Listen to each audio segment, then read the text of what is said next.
नमस्कार मंडळी, आम्ही संगमेश्वर तालुक्यातील कसबा गावामध्ये आलो होतो। तुम्ही बघू शकता इथे मोठं असं छत्रपती संभाजी महाराज यांचं स्मारक आहे आणि श्री जागमाता देवी शिपणोत्सव सुद्धा इथे होतो। आणि पुढे असंच 1-2 मिनिटावर चालल्याच्या नंतर हा सरदेसाई वाडा लागतो आणि हा तोच वाडा आहे जो आपल्या छत्रपती संभाजी महाराज यांना कैद केले होते।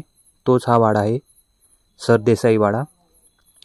त्याच्यानंतर या वाड्याच्या पाठीमागचा हा भाग आहे सर्व पूर्ण, आणि हे सर्व बघितल्याच्या नंतर अंगावर काटा येतो आणि आपोआप डोळ्यातून अश्रू येतात। ह्याच्यानंतर असंच खाली पुढे चालत गेल्याच्या नंतर प्राचीन काळातील महादेवाची मंदिर आहेत ही 3।